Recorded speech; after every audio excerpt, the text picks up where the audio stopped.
잘 지내셨어요? 우리 이제 성경을 한번 보십시다. 성경 사도행전 28장 30절 31절을 한번 봅니다. 사도행전 28장 30절 31절 같이 읽겠습니다. 바울이 온 이태를 자기 셋집에 머물면서 자기에게 오는 사람을 다 영접하고 하나님의 나라를 전파하며 주 예수 그리스도에 관한 모든 것을 담대히 거침없이 가르치더라. 사도행전의 가장 첫 번째 특징은요, 가르침으로 시작해서 가르침으로 끝나요. 사도행전 1장 3절에 부활하신 예수님이 제자들과 40일 동안 같이 있으면서 하나님 나라에 관해서 말씀하셨더라. 말씀하셨다는 말은 다른 말은 가르쳤던 거죠?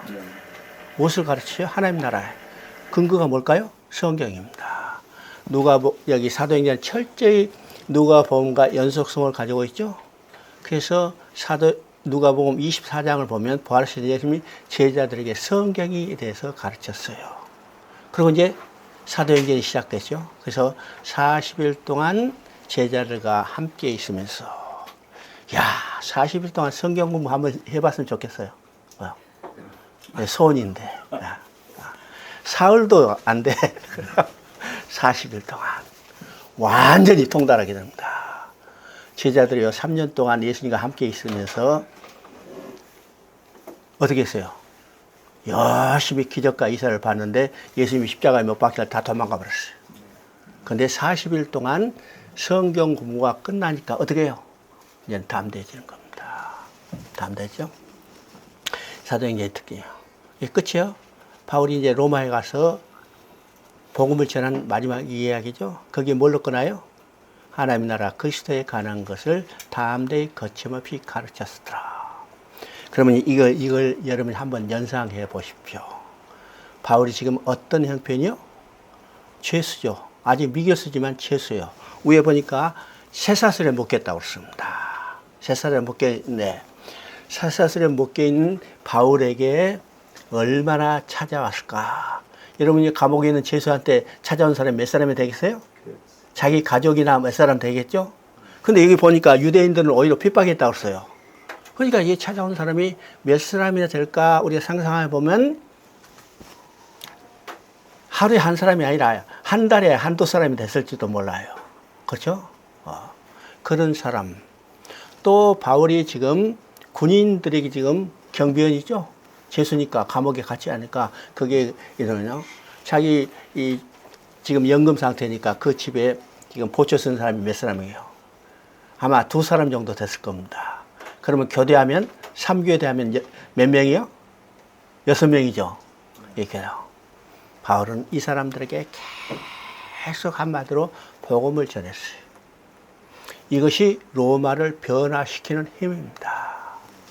오늘 많은 사람들이 기독교가 사회 국가 변화. 여러분이요. 복음이 아니면 아무것도 변화시킬 수 없다는 사실을 알아야 합니다. 오직 복음만이.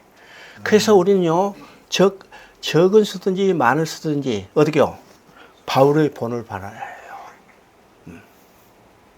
한 사람이고, 2사람이고, 한 사람이고, 2사람이고, 담대히 거침없이 복음을 가르쳐야 합니다.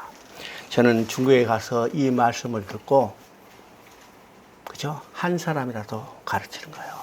한 사람을 가지고 일주일 가르쳐, 그죠? 숫자에 연연하지 마십니다. 오늘 많은 교회들이 성경 공부한다면 숫자에 연연해서 몇 사람 모이면 사람 안 모인다 해가지고 프로그램 없애버려요. 그럼 다시 안 되는 거예요. 그래서 성경 공부에 대한 프로그램은 다 줄어들고 꽃꽂이 영어교실, 서교실 이런 것만 교회에 지금 많이 남아있는 겁니다. 그거 가지고 교회가 어떤 힘이 있어요? 교회만 커졌지 아무런 힘이 없는 겁니다. 세상을 변화시키는 힘은 생명이 씨앗인 복음이에요. 이게 이 말씀을 통해서 한번 우리가 생각해 봐야 합니다. 그죠? 여기서 다시 이야기하면요. 바울이 지금 쇠사슬을 묶여온 죄수예요. 이 사람에게 찾아왔을 사람이 몇 사람이 있어? 이 사람들에게 바울은요. 끝까지 하나님 나라 그리스도에 관한 것을 담대히 거침없이 사도행전 마지막 말은 가르쳤다는 걸로 끝나는 거예요. 우리가 사도행전 하면 뭐 성령의 불이 팍팍팍 나가면 귀신이 나가고 환자가 일어나고 얘기하고 그것만 생각하지만은 아니에요. 가르치는 거야. 성경을 가르치는 겁니다. 오늘 교회에서 가장 집중적으로 해야 할 일이 성경을 가르치고 복음을 확실히 알게 하는 겁니다. 자, 내가 설교하러 온 게 아니니까 내가 가르쳐야 한다. 내가 중국에 가서 가장 감동받았던 성경의 말씀이기 때문에 여러분에게 지금 나누는 겁니다. 자, 어제 이제 포로 후기의 역사, 그죠? 에스라, 느헤미야, 에스더였는데 지금 느헤미야까지 봤고, 그러면 여러분 이제 마태복음 1장 17절을 보면 어떻게 돼 있어요? 마태복음 1장 17절은 아브라함부터 다윗까지 연례돼요. 그죠? 다윗부터 바벨론까지 연례돼요. 바벨론부터 예수까지 연례돼요. 그죠? 그러니까 14대로서 세 시대로 구분했습니다. 그러면 이 세 시대로 구분되는 것이 어떤 것인가? 우리가 성경 역사를 하나 딱 정리했습니다. 그죠? 자, 하나님께서는 하나님 나라를 건설하는 거예요. 몇 번 이야기하죠? 성경 전체의 가장 핵심 주제는 하나님께서 하나님 나라를 건설한다고 했습니다. 자, 창세기 2장 1절에 다 이뤘다 하는데 거기에 다 이룬 것에 네 가지 개념이 있다고 했어요. 첫째는 하나님 나라를 이룬 겁니다. 두 번째는 성전을 건축하는 거예요. 세 번째는 안식을 누리게 되는 겁니다. 네 번째는 가정을 이루는 거예요. 하나님과 인간은 어떤 관계예요? 남편과 아내의 관계. 결혼해서 함께 사는 거예요. 이 관계가 이루어진 겁니다. 그래서 거기 핵심은 하나님 나라였어요. 근데 하나님 나라가 파괴됐죠? 그걸 회복해요. 그래서 12장에서 아브라함을 부르시고 아브라함의 약속을 주신데 그 핵심은 뭐냐? 내가 너로 큰 나라를 이루겠다 했어요. 그래요. 그리고 17장 6절에 보니까 아브라함에게 또 하나의 추가적인 이 약속의 내용이 있는데 내 후손 가운데 많은 왕들이 나오리라 그랬습니다. 왜요? 하나님 나라에는 통치자가 있어야죠. 그래서 아브라함을 큰 나라를 썼는데 그 통치자 내 후손 가운데 많은 왕들이 나오리라. 그리고 하나님은 이제 하나님 나라를 이루기 위해서 구약은 뭘로 나타나요? 이스라엘로 나타납니다. 그죠? 그래서 야곱을 이스라엘로 바꿔주시고, 그죠? 또 야곱에게 하신 말씀이 있어요. 생명과 번성에 충만하는 건 똑같은데 거기에 야곱에게 하는 말씀이 아브라함에게 약속했던 건 똑같이 내 후손 가운데 많은 왕들이 나오리라 그랬죠. 그리고 그 왕들이 어느 지파에서 나올 건가? 바로 야곱의 유언을 통해서 말씀했죠. 유다 지파 가운데요. 유다 지파 가운데 왕이 나와. 근데 그 유다 지파 가운데 왕이 누굴까? 룻기를 통해서 다윗이죠. 다윗입니다. 그래서 사무엘서는 하에서 하나님이 준비한 다윗이 왕에 올랐어요. 이것이 어디까지요? 아브라함부터 다윗까지 14대입니다. 이것은 다름 아니요 하나님께서 왕정을 준비하는 기간입니다. 그죠? 그리고 다윗부터 바벨론까지 이 왕정이 계속해서 영원히 인간이라 쇠퇴해가죠. 솔로몬에 가서 솔로몬 아들 대해서 나라가 분열되고 결국 멸망을 받았어요. 어제 열왕기 25장을 통해서 시드기야가 바벨론 포로로 끌려가는 거예요. 이 단계까지 어딘가? 바로 다윗부터 바벨론까지. 이게 왕정의 쇠퇴 기간이야. 그러면 하나님의 계획은 이제 중단하고 포기할 건가요? 아니요. 하나님의 계획은 절대로 포기하지 않고 중단하지 않고 완성했어요. 그래서 누구를 통해서 왕정을 회복할 건가? 이것이 바벨론부터 예수까지입니다. 예수까지죠? 그러니까 성경의 마지막 족보에 나온 사람 통해서 새로운 역사를 이뤄가기 때문에 이제는 예수 그리스도를 통해서 왕정을 회복하는 거예요. 예수 그리스도를 통해서 통치하는 영원한 나라. 이게 하나님이 계획하고 준비한 것이라는 겁니다. 그래서 아브라함부터 다윗까지, 다윗부터 바벨론까지, 바벨론부터 예수 그리스도까지 이 세 시대로 나누는데 그 중심에 누군가? 다윗이요. 다윗은 하나님께서 예수 그리스도가 통치할 메시아 왕국을 예표하는 인물로 세웠기 때문이죠. 그래요. 자, 그건 참고로 이야기했고, 자, 어제 이제 느헤미야를 봤고, 오늘 이제 에스더서를 봅니다. 에스더서는 역사의 시대 구분 속엔 들어가지 않는다고 했습니다. 왜일까요? 1차 교환과 2차 교환이죠. 이 사이에 80년의 시차가 있어요. 그러면 1차 교환만 이루어졌고 아직 교환하지 못한 바사에 남아있는 유대인들이 있죠. 이 바사에 남아있는 유대인 사이에 일어났던 하나의 사건이 에스더서 사건입니다. 에스더 사건이죠. 그러면 우리가 에스더 하면요, 여러분 이제 어떤 성경만 기억돼요? 에스더 4장 16절, 에스더가 죽으면 죽으리라 하죠. 이것만 닦여요. 그래서 죽으면 죽으리라, 전도도 죽으면 죽으리라, 기도도 죽으면 죽으리라 이렇게 이야기하죠. 내가 이제 중국에서 와가지고 무슨 일이 있어가지고 내 손녀딸이 방에 있는데 그 방에 이제 학교 갔으니까 내가 그 책상에 앉아가지고 무슨 일을 하는데 성경이 필요해요. 그래서 앞에 보니까 성경이 꽂아졌어. 그래서 쭉 빼보니까 거기에 중학교 2학년이니까, 교재가 딱, 주일학교 교재가 끼어 있어요. 그러니까 얘도 이제 주일학교 갔다가 들고 갔다가 끼워놓고 다니는 거지. 주일학교 교재가 있어. 딱 펴보니까, 야, 칼라로 해가지고, 그냥 하루로 해가지고, 책이 굉장히 잘 돼 있어요. 관심이 있으니까 읽었더니, 딱 폈더니, 바로 에스더서 그분이요. 4장 16절 여보이교서를요, 참, 소설 하듯이 잘 각색해서 아주 멋있게 글을 만들어 놓고 이쪽 지문에다가 여러분도 에스더처럼 죽으면 죽으라고 각오하고 이룰 일이 어떤 일입니까? 그랬어요. 여러분요, 이 지문에 요구하는 답이 뭘까요? 중학생이니까 에스더처럼 죽으면 각오하고 이룰 일은 좋은 학교 가는 거예요. 그렇죠? 딱 지문이 내가 보니까 그 답이 요구하는 답이 그렇게 딱 써져 있어요. 그래서 그거 죽으면 죽으려 할 일 그거 아닙니다. 우리 알아요. 에스더서는요, 그것보다 더 중요한 신앙 고백이 있다는 사실을 알아야 합니다. 그러면 에스더서 하면요, 우리가 에스더서를 보기 전에 딱 우리 머릿속에 정리할 성경 한 구절이 있어요. 이 성경 한 구절만 정리하면 에스더서 볼 필요도 없어. 다 끝나버려요. 그 성경 구절이 어떤 것인가? 창세기 3장 15절이에요. 그럼 창세기 3장 15절 우리가 다시 정리하면 이미 우리가 여러분 봤지만은 두 진영으로 나눌 거 이야기했죠? 여사의 후손의 진영과 뱀의 후손의 진영. 그 다음에 두 번째는 두 진영 사이는 원수가 되고 싸움이 있다고 했어요. 그리고 이 전쟁의 결과가 여자의 후손이 뱀의 머리를 상하게 할 것이다. 에스더서 설명 다 끝났어요. 그대로 이루어지는 겁니다.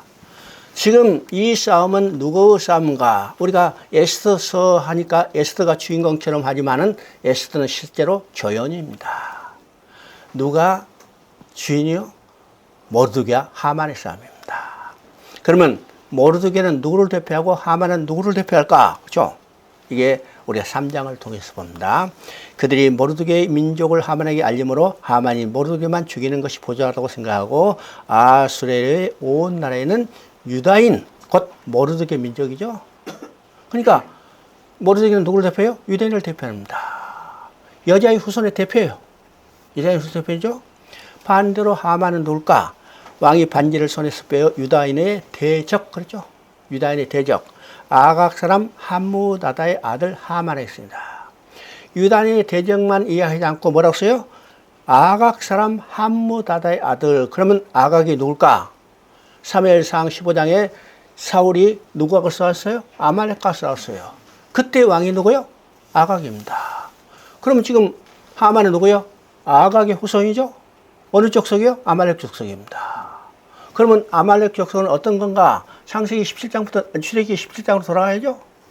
이스라엘이 나올 때 제일 먼저 대적했던 족속. 하나님 뭐라고 써요? 내가 맹세하사 내가 아말렉과 대대 자사손손 싸우리라. 그 족속이에요. 그죠? 이 모르기야 하만의 싸움, 유다인과 유단의 대적의 싸움입니다. 이 하만이 유대인을 다 진멸해서 왕의 조서를 받았죠. 자, 13절 14절 읽어봅니다. 이에 그 조서를 역졸에게 맡겨 왕의 각 지방에 보내니 12째 달 아달을 30일 하루 동안에 모든 유다인은 젊은이 어린이 여인들을 막론하고 죽이고 도륙하고 진멸하고 또 재산을 탈취하라 하였고, 지금 하만이 왕의 조서를 받은데 유대인을 지금 진멸하는데 얼마나 철저하게 하는 걸 보세요. 젊은이 어린이 여인을 막론하고, 그죠? 그 다음에 그 방법도 죽이는 정도가 아니요. 도륙하고, 이건 찢어 발견한 겁니다. 그것도 안 돼. 어디까지요? 진멸하라. 이건 흔적도 없이 없애버리는 거예요. 얼마나 철저히 유대인을 지금 없애기 위해서 하만이 그 조서를 받았어요. 이 조서가 도착하면 바사에 남아있는 유대인은 흔적도 없이 사라지는 거예요. 이 결정적인 순간에 가장 위대한 신앙 고백은 어떤 것일까? 에스더의 고백이 아니라 모르드게의 고백입니다. 자, 4장 14절 한번 읽어봅니다. 이때 내가 만일 잠잠하여 말이 없으면 유다인은 다른 데로 말미암아 노임과 구원을 얻으려냐.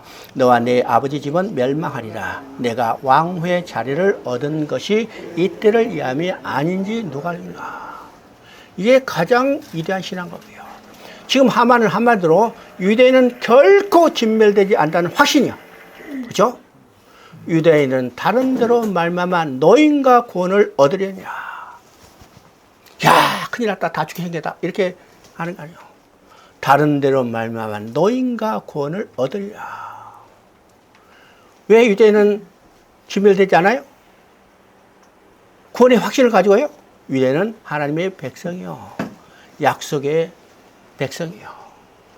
그래서 하나님이 그들을 지켜주시고 그들과 함께 있더라고요. 그러니까 유대인은 지금 고난을 당한다 하더라도 결코 진멸되지 않은 확신이요. 이게 모릅니다. 오늘 우리도 이거 똑같은 확신을 가져야 합니다. 고난이 없는 게 아니요. 지금 죽게 생겼어. 그럼에도 불구하고 우리는 구원받는다는 확신이죠. 자, 그런데 뭐라고 써요? 내가 만일 잠잠하여 말이 없으면 내 아버지 집은 멸망하리. 너와 내 아버지 집은 멸망하리라. 내가 왕후의 자리를 얻은 것이 이때를 위함이 아니라. 어느 때요? 유대인이 진멸당하는 이 순간을 위해서요. 그럼 생각해 보세요. 지금 고아소년 이 에스더를 하나님께서 왕후의 자리에 앉혔어요. 그러면 이 소녀가 불쌍해서 하나님이 잘 먹고 잘 살라고 왕의 자리에 앉혔을까요? 아니요. 이때를 위함입니다. 이때를 위함이요. 근데 이 결정의 순간에 네가 아무 말 없으면 어떻게 해요? 너와 내 집은 멸망하지만 네가 말하지 않는다 해서 유대인이 멸망받는 게 아니라 유대인은 다른 데로 말미암아 구원을 받는다는 거예요. 예, 확신입니다. 오늘도 우리에게 그 사명 주셨죠? 유대인을 구하는 사명이 아니라 저 밖에 있는 죄와 허물로 죽었던 영혼을 살리는 사명을 줬어요.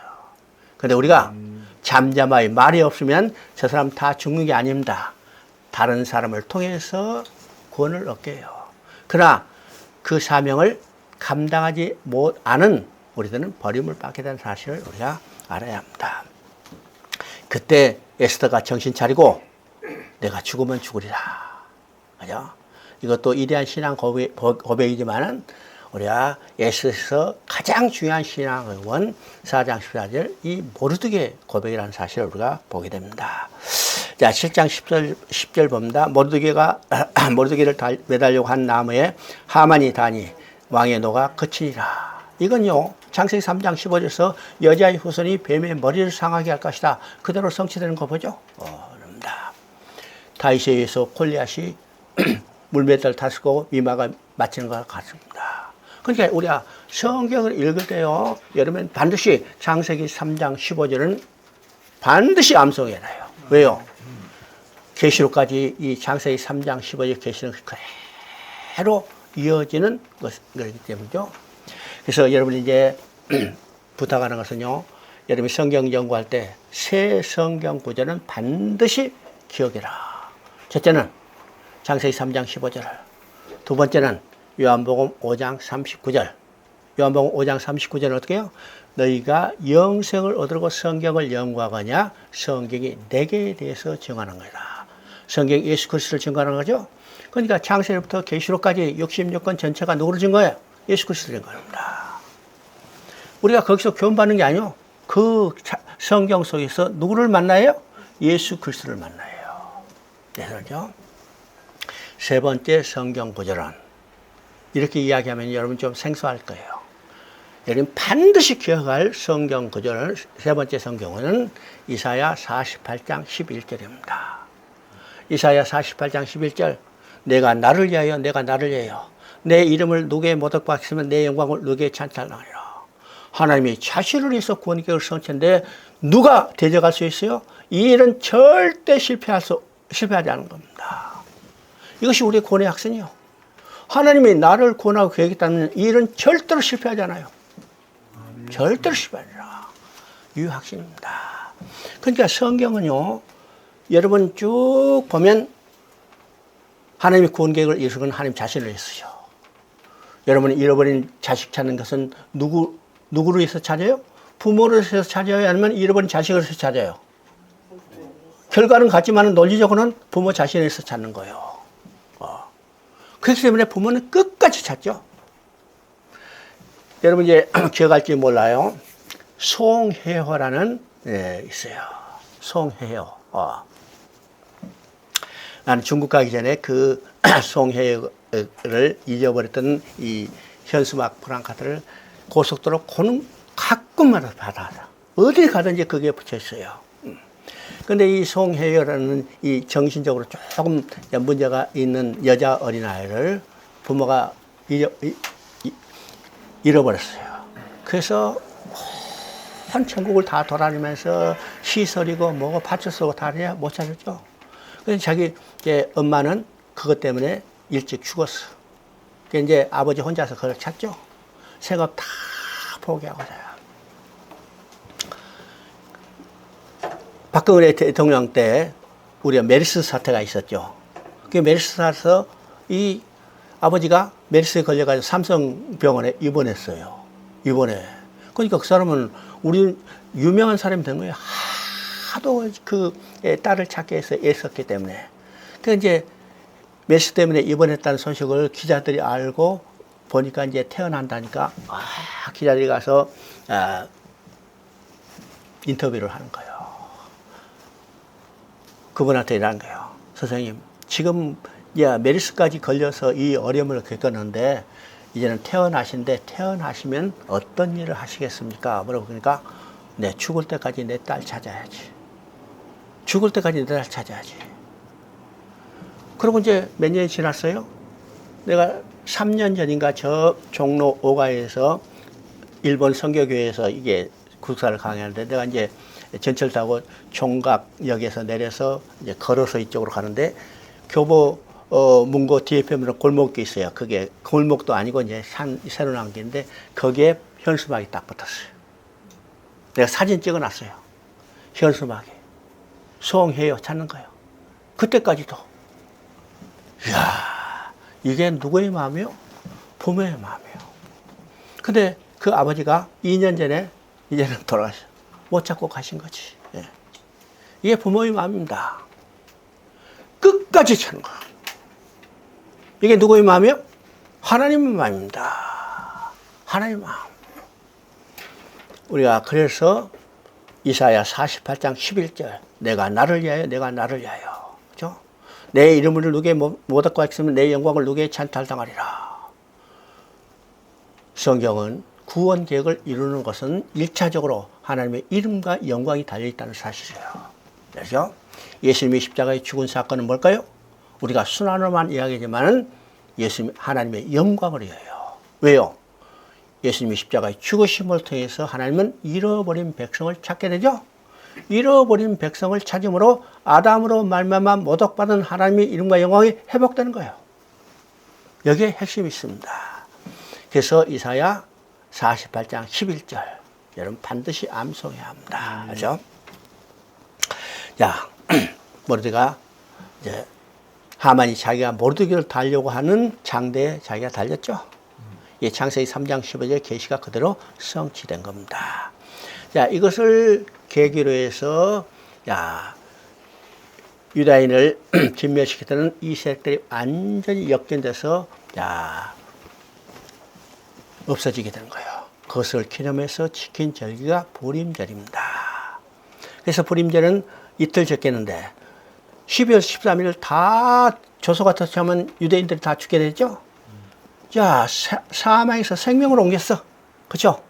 그래서 기념해서 지키는 절기가 이틀인데 12월 14일은 유월절을 상정하는 날이에요. 그죠? 유월절은 어떻게 해요? 사단의 노역도 해방된 느낌이에요. 그리고 15일은 예수님의 재림, 초막절을 상정해서 지키는 겁니다. 이것이 바로 누구에서 성취돼요? 예수님이 성취된 것을 보여주고 있습니다. 그 다음에 이제 우리가 시가서를 봅니다. 우리가 시가서 하면요, 써진 이 형태가, 장르가 문학 작품 형태로 써 있기 때문에 대부분이요, 인간의 감정을 노래하는 문학 작품이다. 이런 관점에서 시가서를 보는 경우들이 많이 있습니다. 그죠? 근데 시가서도 성경이고, 성경은 누구를 증거하고? 요한복음 5장 39절 암송에 나왔죠? 그래서 어떤 성경을 보든지 그 성경에 누구를 찾아야 해요? 예수 그리스도를 만나야 해요. 자, 요한복음 5장 39절은 그냥 성경이라고 써 있지만은, 누가복음 24장 44절은 이걸 구체적으로 이야기했죠? 모세의 율법과 선지자의 글과 시편의 나를 가르쳐 기록한 것을 깨닫지 못하니요. 그러니까 요한은 성경이라 했지만은 누가는 뭐라고 써요? 이것을 좀 분리했죠. 모세율법. 모세율법은 한마디로 우리가 배웠던 지금까지 에스더서까지 배웠던 이 역사서를 말하는 겁니다. 그다음에 선지서는 앞으로 배울 선지서죠. 그리고 시편은 다윗의 시편만 이야기가 아니라 우리가 말하는 5개의 시가서를 여기서 시편이라고 그럽니다. 시편. 그러면 시편에 나를 가르쳐 기록한 거, 누구를 가르쳐 기록해서 예수님을 가르쳐 기록했기 때문에 이 시가서 5권도 누구를 증거하는 거예요? 예수 그리스도를 증거하는 겁니다. 그래서 여기서 우리가 시가서에도 누구를 만나? 예수 그리스도를 만나는 거죠? 그러면 시가서는 5권이 있는데, 자, 욥기, 시편, 잠언, 전도서, 아가서입니다. 그죠? 그러면 이번에 시가서를 볼 때 시가서가 써졌던 시대적 배경을 아는 것이 참 이해하는데 좋아요. 그러니까 다른 성경도 마찬가지죠. 그 성경들이 쓰여졌던 시대적 배경을 아는 것이 성경을 이해하는 데 상당히 중요한 거예요. 왜요? 성경은 무시간적으로 기록된 게 아닙니다. 그죠? 하나님께서 각 시대마다 하나님의 하실 일을 그때 사람을 부르셔서 성령의 감동으로 기록되게 했죠. 그러니까 성경을 기록할 때 그 시대적 배경, 그 또 쓰는 사람의 저자의 상황, 이것을 아는 것은 성경을 이해하는 데 상당히 중요한 요소가 돼요. 그래서 이거 시가서도 우리가 시대적 배경을 아는 게 중요한 겁니다. 그러면 5권 중에 잠언, 전도서, 아가서는 누가 썼어요? 솔로몬이 썼어요. 솔로몬이 있었다면 시대적 배경이 어떤가? 열왕기 상시대죠? 열왕기 상. 저기 보니까 조금 차이가 있어요. 열왕기 상시대. 그 다음에 시편은 어느 특정한 시대에 기록되지 않고 시편은 몇 년에 걸쳐 기록되는가? 시편은 1000년에 걸쳐서 기록됐어요. 왜 1000년일까요?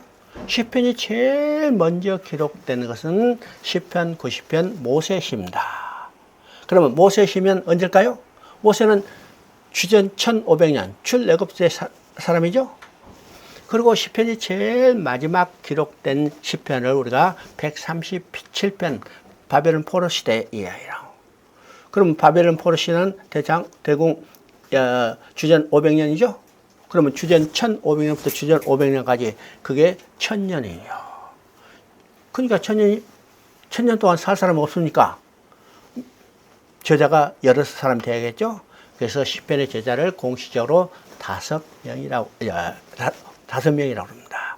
그런데 시편 150편 중에서 반, 그러니까 75편을 그죠? 다윗이 기록했어요. 다윗이 기록. 그래서 우리가 시편 하면 어떻게 해요? 다윗의 시편 이렇게 이야기합니다. 다윗 시편. 그러면 다윗의 시편이라면 그 시대적 배경이 언젠가 사무엘 상하 시대죠. 상하 시대. 그리고 이제 한 권의 욥기가 있습니다. 욥기는요, 언제 누가 기록했는지 알지 못해. 그러면 언제 누가 기록했는지 모르기 때문에 시대적 배경을 특정할 수 없죠. 특정할 수 없습니다. 그래서 우리가 욥기를 이해할 때는 욥기가 기록된 시대적 배경을 저자를 통해서 아는 게 아니라 욥기 자체의 내정을 통해서 우리가 추정하는 겁니다. 정하죠. 그러면 욥기 자체의 내정을 통해서 욥기가 기록된 시대적 배경을 보면 우리가 창세시대라고 이야기합니다. 창세시대. 그러면 어떻게 해서 창세시대를 할까? 욥기는요, 번제로 시작해서 번제로 끝나는 구조입니다. 1장 5절에 이런 번제가 나오죠. 욥이 집에서 잔치를 베푸고 자녀들이 죄를 범했을까 봐 번제를 드려요. 그리고 모든 변론이 끝난 후에 하나님께서 세 친구의 짐승을 가져서 욥에게 번제를 드려달라. 그죠? 이것이 42장 8절에 나옵니다. 그러면 욥기의 전체적인 구조는 번제로부터 시작해서 번제로 끝나는데 번제를 어디서 드리는가? 그죠?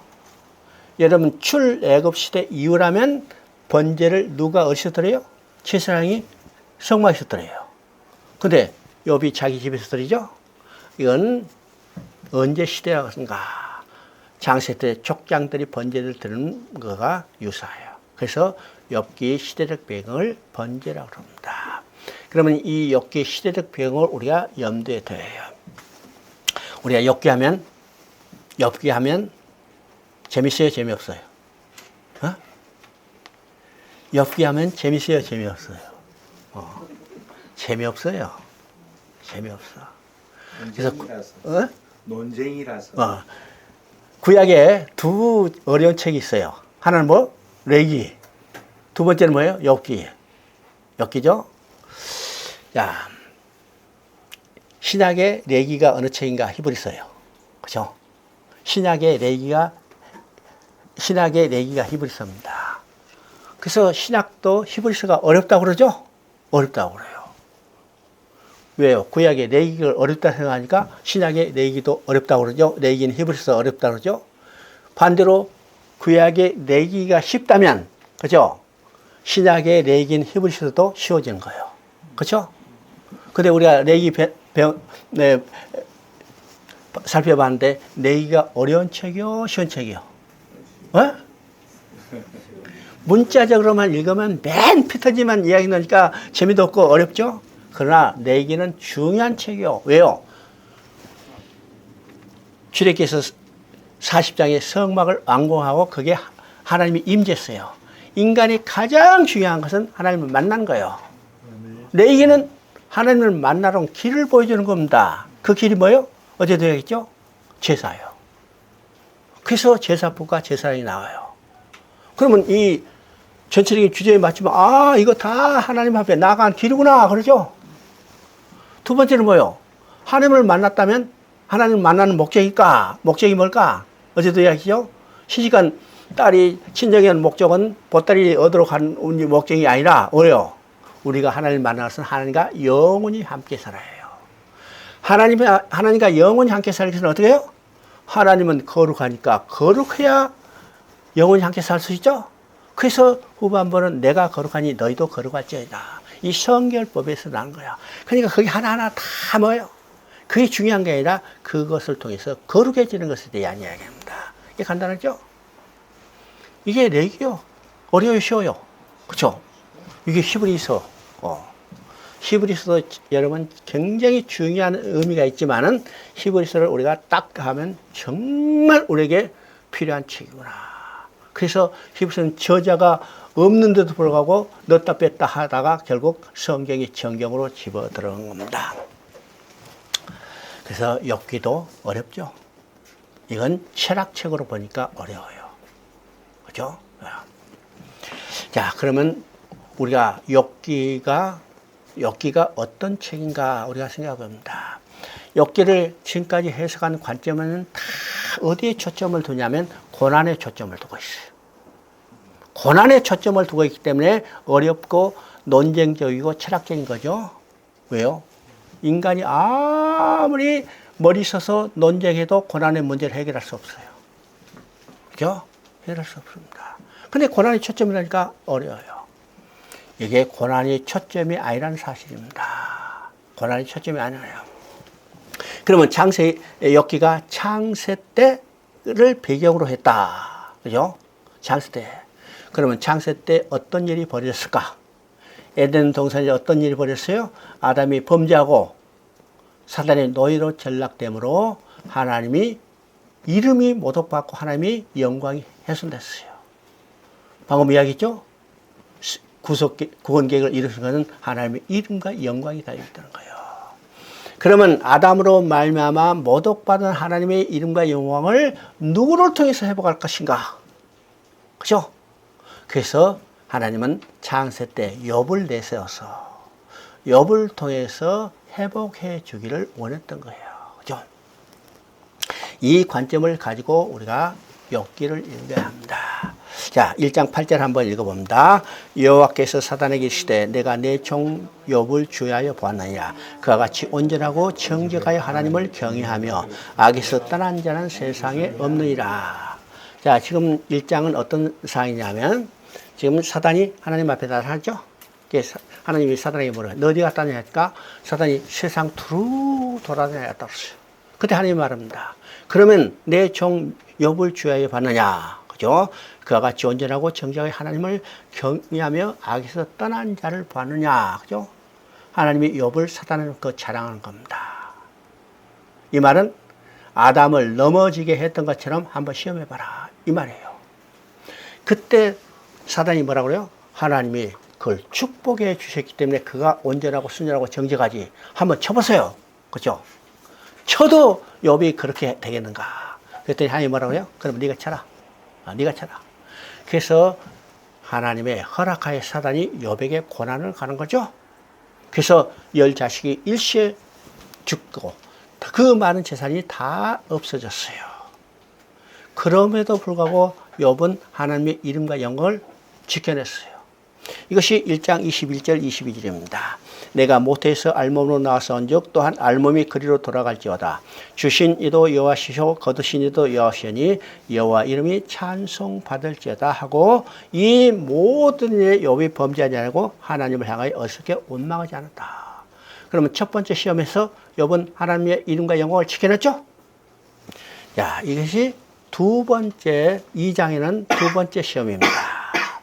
이 두 번째 시험은요, 욥의 생명의 지장이 없는 범위 내에서 욥의 신체에 직접적인 타격을 가해도 좋다고 되는 거예요.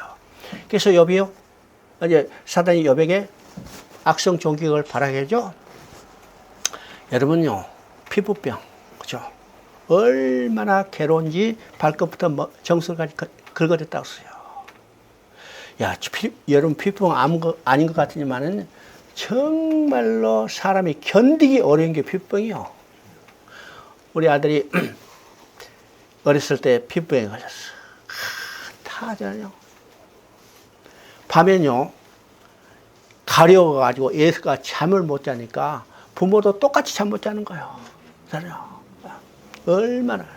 정말 차라리 내가 했었는데 그 아들이 하니까 얼마나 괴롭잖아요. 이게 피부병이 우리가 간단한 걸 생각하지만 정말 안 죽는 범위에서 제일 골치 아픈 거예요. 욥이 그런 악성 종교 났어요. 그래서 온몸을 다 긁어냈죠.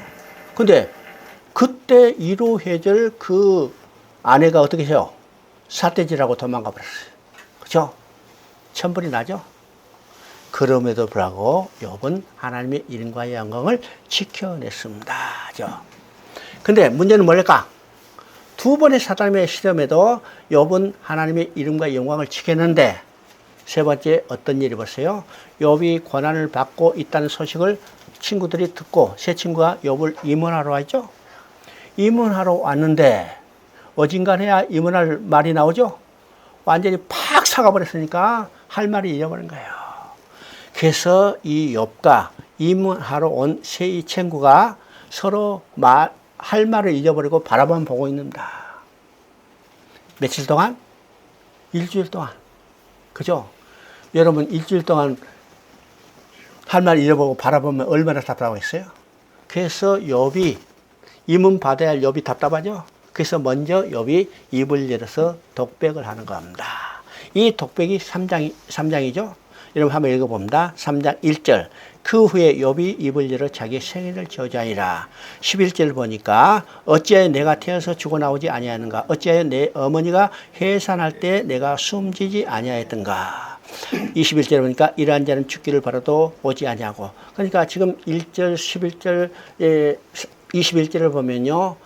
1절은 자기 생애를 지하고 11절은 자기를 태어난 모태를 원망하고 그 다음에 21절은 죽기를 구하는 거죠. 그러면 이건 뭘 의미해요? 생명의 근원이신 하나님께 대한 원망입니다. 하나님께 대한 원망이죠. 그러면 두 번의 사단의 시험에도 하나님의 이름과 영광을 지켜냈던 욥도 궁극적으로 하나님의 이름과 영광을 지켜내지 못했다는 거예요. 이 말은 어떤 말일까요? 아담으로 말미암아 모독받은 하나님의 이름과 영광은 인간 누구도 회복시킬 수 없다는 겁니다. 그럼 누구만 회복할 수 있어요? 이게 마태복음 4장에 나옵니다. 오직 하나님의 아들 예수 그리스도만 아담으로 말미암은 하나님의 이름과 영광을 회복할 수 있는 거예요. 그죠? 그 다음에 이제 4장부터 계속 반복되는 거죠. 반복되는 논쟁입니다. 그래서 이 세 친구가 돌아가면서 욥을 지금 공부하면서 논쟁을 해요. 그러면 이 세 친구가 욥의 논쟁의 초점이 어디 있는가 우리가 보게 되는 겁니다. 자, 대표적으로 봅니다. 4장 7절을 보면요. 엘리바스죠. 생각해 보라. 죄 없이 망한 자가 누구인가? 정직한 이가 끊어짐이 어디 있는가? 빌다십니다. 하나님이 어찌 정의를 굳게 하시겠으며 전능하신 이가 어찌 공의를 굳게 하시겠느냐. 내 자녀들이 주께 죄를 지었으므로 주께서 그들을 죄에 버려두시나니. 자, 11장은 소발입니다. 지혜의 오묘함으로 내게 보이기를 원하노니 이는 그의 지식이 광대함이라. 하나님께서 너로 하여금 너의 죄를 잊게 하여 주셨습니다. 죄 없이 망한 자가 누구냐? 너희가 지금 고난받고 하는 것은 너 죄 때문이라는 거예요. 죄 때문이라는 거죠. 이건 원론적인 이야기뿐만 아니라 이건 인과응보적 율법적인 구원관을 이야기하고 있습니다. 그죠? 근데 욥은요, 그가 변론하는 중에 때로는 세 사람이 계속 공부하니까 얼마나 피대나기도 하죠. 그래서 화를 내기도 하고 심지어 하나님께 대한 원망하고 불평해요. 그럼에도 불구하고 욥은 그 중심에 어떤 사상을 가지고 있는가? 구원가를 주죠. 그래서 우리가 16장 19절을 보면 뭐라고 써요? 지금 나의 증인이 하늘에 계시고 나의 중보자가 높은 데 계시니라. 이게 정확히 중보자가 이야기죠. 그리고 21절을 보니까 사람과 하나님 사이에 인자와 그 이웃 사이에 중재하기를 원하노라. 중보자는 누구요? 사람과 하나님 사이에 교제를 회복하는 거예요. 그러면 이 중보자는 누굴까? 디모데후서 2장 6절이죠. 사람과 하나님 사이의 중보자는 한 분이시 오직 우리 주 예수 그리스도라. 그죠?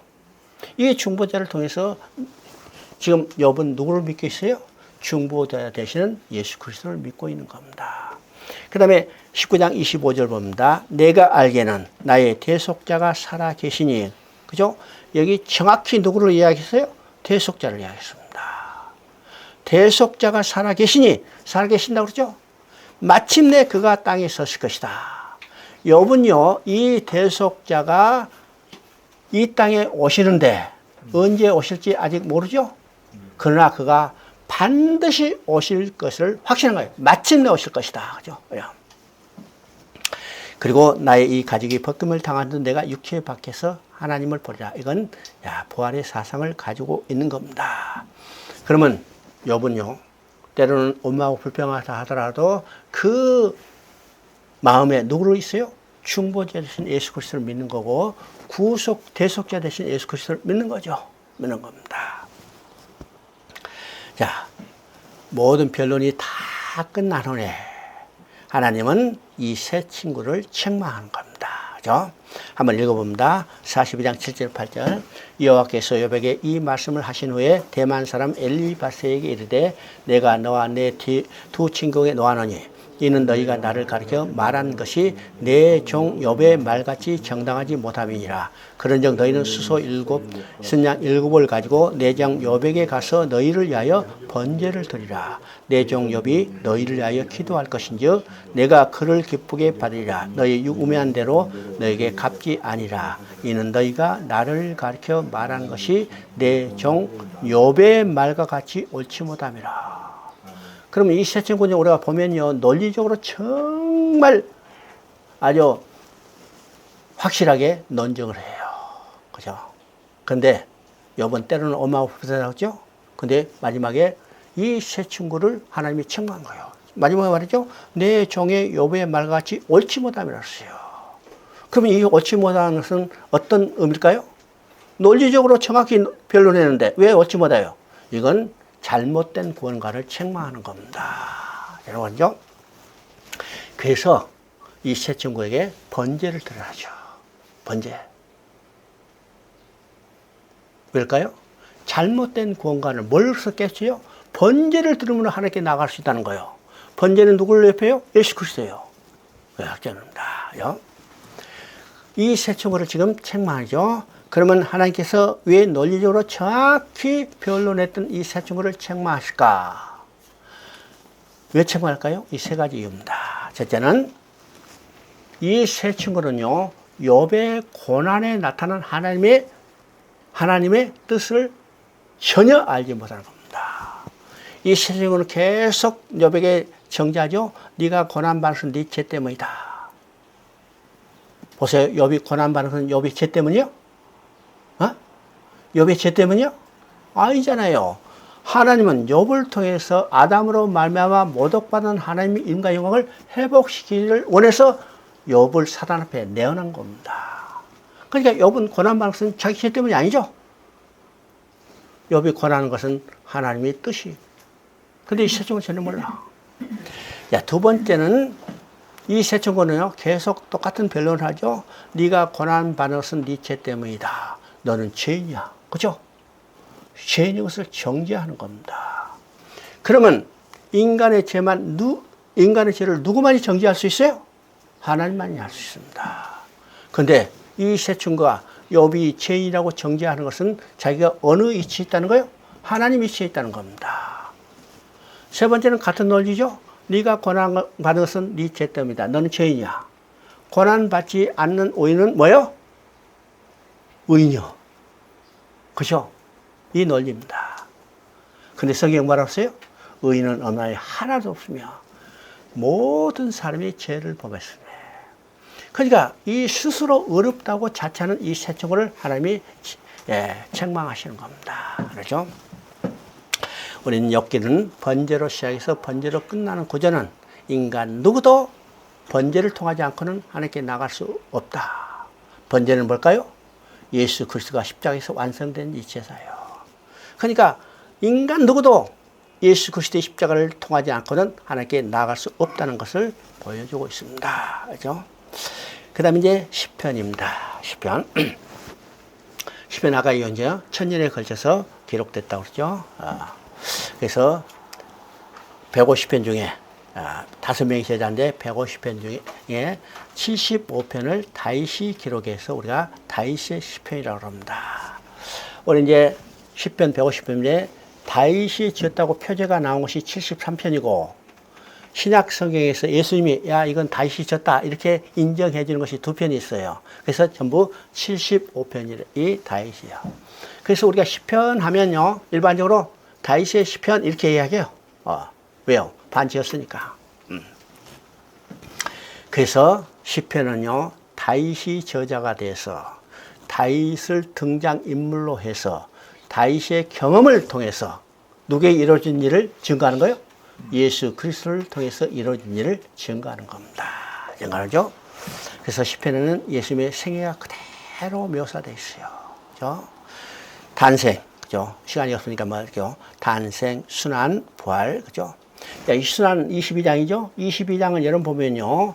22장은 십자가 사건을 비디오로 보는 것처럼 자세히 묘사됐어요. 그죠? 여러분요. 비디오가 있었으면 오늘 이제 영상 찍어서 딱 보냈으면 될 텐데 그때는 비디오가 없죠? 그러니까 글로 써야 하잖아요. 글로 써서 오늘 우리에게 전해줬어요. 그러면 우리가 시편 22편을 읽을 때는 어떻게 해요? 비디오를 보는 것처럼 머릿속에 연상하며 읽어야 해요. 그대로 묘사됐다는 사실을 보게 됩니다. 그 다음에 부활은 16편 10절이죠. 이 16편 10절은요, 사도행전을 보면 두 사람의 유명한 설교가 있는데, 그 설교가 어떻게요? 첫 번째 사도행전 2장에서 베드로의 설교예요. 두 번째 유명한 사람 바울의 설교, 13장에서 바울의 설교가 나오죠? 이 설교는 오늘 교회에서 가장 본받아야 할 모범적인 설교입니다. 뭐죠? 이 두 사람의 설교 가운데 부활을 증거할 때 16편 10절을 그대로 인용하고 있다는 사실을 보게 됩니다. 이 16편 10절은요. 주의 거룩한 자로 멸망하지 않을 것임이라 그랬는데 베드로가 이것을 인용할 때는요. 주의 거룩한 자로 썩지 않음을 볼게라 이렇게 했어요. 베드로가 이것을 이제 설교할 때 어떻게 하는가? 야 10편 16편 10절을 봐라. 다윗이 썩지 않는다는 본다고 이야기했는데 그렇죠? 10편에. 이게 어떤 말이냐? 다윗이 죽어서 무덤이 우리 가운데 있는데 썩지 않는다면 본다는 것은 어떤 의미냐? 이건 다윗을 이야기한 게 아니라 다윗의 후손으로 오실 예수님께서 그가 장사됐지만 썩지 않고 부활할 것을 증언한 것이다. 이렇게 이야기하죠. 자, 그리고 이제 쭉 있습니다. 그래서 다시 오셔서 통치할 메시아 왕국의 전망까지 다 이야기를 합니다. 자, 뿐만 아니라 다윗이 경험한 세 방면의 경험을 통해서 예수 그리스도가 당할 일을 계시하고 있는 거죠. 그러면 다윗이 경험했던 세 방면의 경험은 어떤 것인가? 첫 번째는 사울로부터 아무 까닭 없이 죽음을 피해서 당하는 고난이요. 지금 사울이 다윗을 죽이려고 했죠. 다윗이 죽음을 피해서 온 이스라엘의 광야는 다 돌아다녔어요. 어떤 학자는 이야기합니다. 다윗은 광야의 대가라. 그죠? 가나안 안에, 이스라엘 안에는 굴은 다 찾아다녔어요. 그죠? 왜요? 죽음을 피해서 그럽니다. 그죠? 그러면 다윗이 무슨 죄를 저질렀어요? 도둑 저질렀어요? 살인했어요? 반역했어요? 아니잖아요. 까닭 없이잖아요. 이 까닭 없이 고난 받는 것은 누가 받을까요? 예수님이요. 예수님 십자가에 못 박혔어요. 순환당했죠? 죄 있어요? 아니잖아요. 까닭 없습니다. 두 번째 다윗의 경험은 어떤 것인가? 압살롬의 반역입니다. 그러면 압살롬의 반역하면 야 아들이 반역했으니까 얼마나 괴로웠을까? 이건 아닙니다. 다윗은요 압살롬의 반역 때 어떤 생각을 가졌어요? 하나님이 내가 범죄한 것에서 징계한다고 그러는데 그 징계구나. 하나님이 징계한다는 사실을 자기는 알았어요. 맞아. 이건 징계구나. 근데 그때 가장 마음 아팠던 것은 뭔가? 가장 가까운 사람부터 배신이요. 그죠? 그러면 그 배신이 누굴까요? 아히도벨입니다. 아히도벨은 다윗의 어릴 때부터 친구죠. 그리고 다윗의 모사였어요. 다윗이 생각할 때 아히도벨 이 내 친구고 모사인 이 아히도벨은 내가 어떤 형편에 처하든지 나를 버리지 않고 나를 이해해 줄 것이다 이렇게 생각했죠. 근데 압살롬이 반역하자 제일 먼저 배신한 건 누구요? 아히도벨이잖아요. 압살롬 편에 붙여서 다윗을 죽이려고 지금 머리약을 꾸미는 거예요. 이게 가슴 아픕니다. 그러면 이 다윗의 경험은 누가 당할 일이요? 예수님이요. 예수님이 십자가 못 박힐 때 가장 가까운 사람들 없어요. 다 도망가 버렸어요. 가룟 유다는 팔아먹고 그 다음에 가룟 유다를 제한 11 제자는 어떻게 해요? 다 도망가 버렸잖아요. 도망 안 간 사람 있어요? 다 도망가 버렸어요. 또 떡을 얻어먹고 배불렸던 따라다니던 사람들도 어떻게 해요? 십자가에 못 박으라고. 이게 가장 가까운 사람의 배신입니다. 그죠? 세 번째 경험은 골리앗과 싸워서 승리한 경험. 그죠? 그래서 우리가 20편, 21편 보면 이 전쟁에서 승전의 노래가 계속 나오는 것을 보입니다. 이 세 방면의 다윗의 경험을 통해서 예수님이 당하실 일에 대해서 보여주고 있다는 사실을 우리가 보게 되는 겁니다. 자, 시편 1편을 한번 봅니다. 1편 1절부터 6절까지 한번 쭉 읽어봅니다. 복 있는 사람은 악인들의 꾀를 따르지 아니하며 죄인들의 길을 서지 아니하며 오만한 자들의 자리에 앉지 아니하고 오직 여호와의 율법을 즐거하며 그의 율법을 취하로 묵상하는도다. 그는 시냇가에 심은 나무가 철을 따라 열매를 맺으며 그 잎사귀가 마르지 않음과 같이 그가 하는 모든 일이 다 형통하리라. 악인들은 그렇지 아니하며 오직 바람에 나는 기와 같도다. 그러므로 악인들은 심판을 견디지 못하며 죄인들이 의인들의 몸에 들지 못하리로다. 무릇 의인들의 길은 여호와께서 인정하시나 악인들의 길은 망하리로다. 시편이 시작하자마자 복 있는 사람 그렇죠? 이야, 복 받는 거.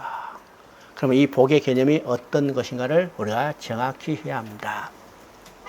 오늘 기독교 내에서요, 이 복에 대한 개념만 정확히 정립이 된다 하더라도 기독교 신앙의 노선이 왜곡되진 않아요. 근데 이 기독교 내, 교회 내에 이 복에 대한 개념이 정말 왜곡돼 버렸죠. 야, 예수 믿으면 복 받는다. 그렇죠? 어디냐? 여기 복 있는 사람이 했잖아요. 그 이야기예요. 그래서 그 복의 개념은 세상적인 복은 똑같이 하죠. 그래서 교회 와서 복 주세요 부르짖으면 뭘 해요? 부자 되려고. 그래서 복권 사서 긁으면서도 쥐야 복 주세요 하는 거예요. 그죠? 쥐야 복 주세요. 그 복은 어떻게 해요? 복권 당첨되게 하는 거죠. 그 복은요, 복이 아니라 화입니다. 여러분 복권 사서 당첨되지 마세요. 그죠? 당첨돼도 그 자리에서 찢어버려요. 통계적으로 복권 당첨된 사람, 1등 당첨된 사람의 거의 99%가 완전히 피폐해졌어요. 이 인상입니다. 쫙 복 주세요. 어떤 복? 출세하는 복. 여러분요, 부자 되기를 원하는 복이라면요, 예수 안 믿어도 부자 돼요. 부자 돼요? 안 돼요? 여러분, 한국에 부자, 예수 믿는 사람이 많아요? 예수 안 믿는 사람이 많아요? 예수 안 믿는 사람이 훨씬 많잖아요. 출세하기를 원하면 예수 안 믿어도 돼요. 한국에 높은 관직에 있는 사람, 예수 믿는 사람이 많아요? 예수 안 믿는 사람이 많아요? 예수 안 믿는 사람이 훨씬 많아요. 그러니까 이런 복이 아니라는 겁니다. 그러면 성경적 복에 대해서 가장 확실하게 써 있는 것이 어딘가? 에베소서 1장 3절입니다. 한번 볼까요? 에베소서 1장 3절.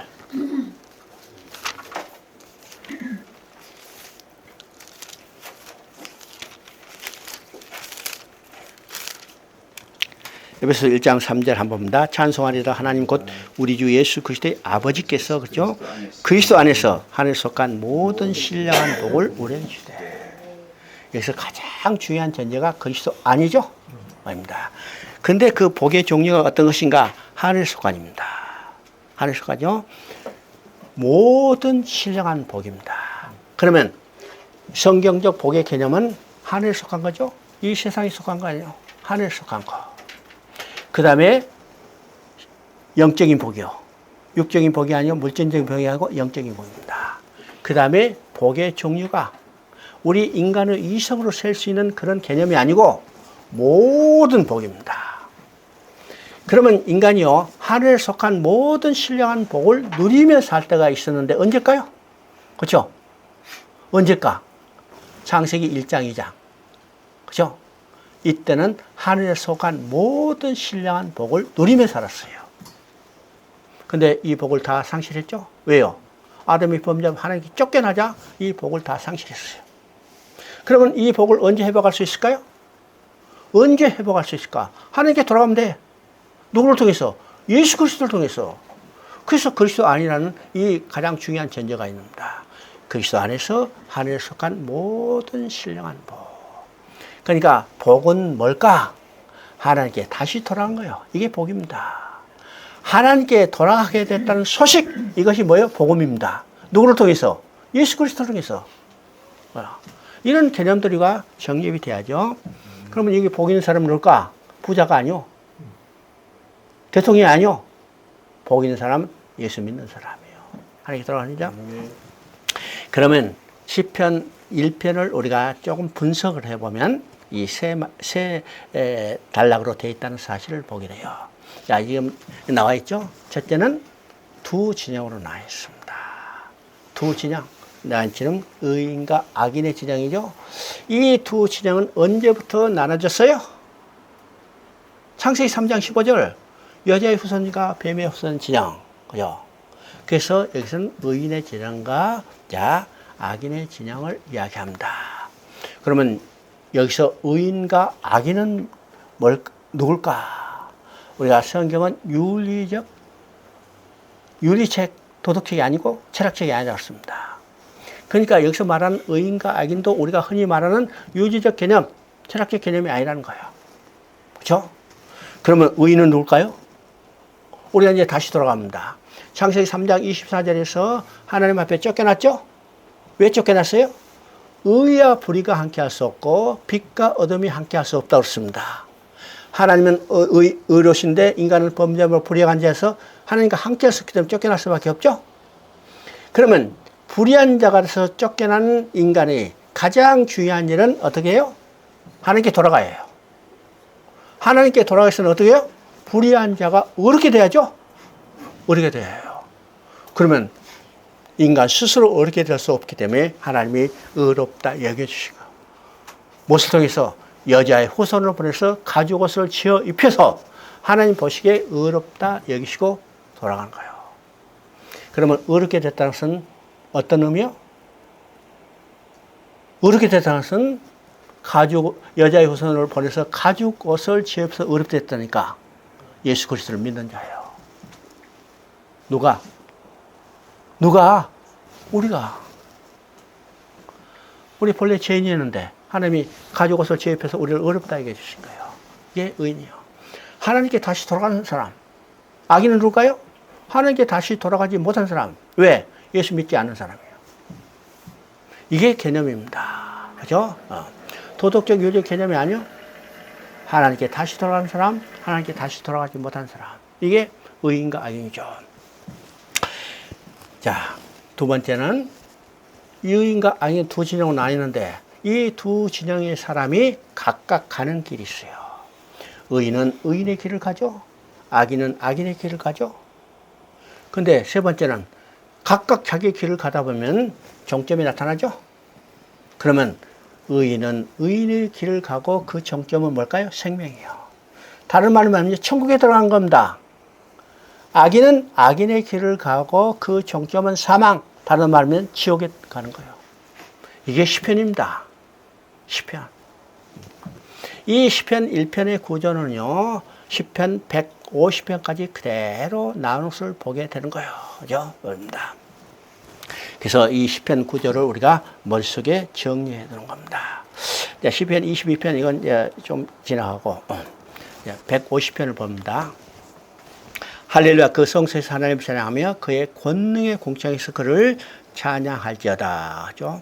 150편 6절을 보니까 호흡이 있는 자마다 여호와를 찬양할지어다. 할렐루야. 여러분, 시편 146편을 한번 읽어봅니다.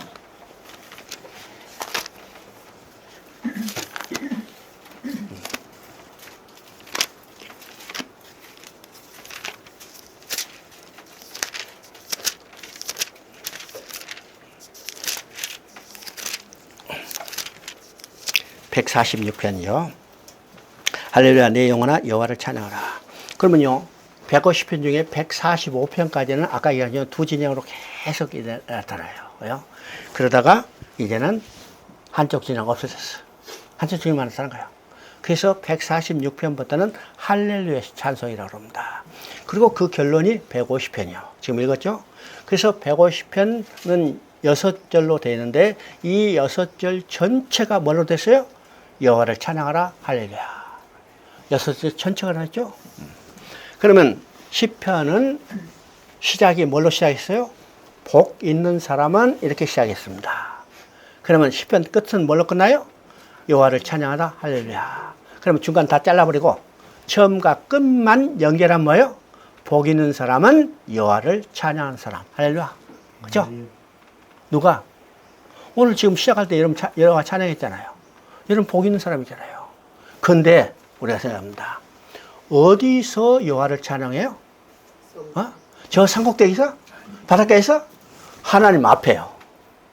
하나님 앞에 나와서 여호와를 찬양하는 겁니다. 그러면 누구를 통해서 하나님 앞에 나갈 수 있어요? 예수 그리스도로 통해서. 그러니까 그 안에는 누구를 진 거예요? 예수 그리스도를 증거하는 겁니다. 그러면 10편을 한 문장으로 하면 복 있는 사람은 예수 그리스도를 통해서 하나님 앞에 나가서 하나님을 찬양하는 사람. 그렇죠? 이것이 150편 방대한 양이지만은 한마디로 정리하기 이게 10편입니다. 쉬었다가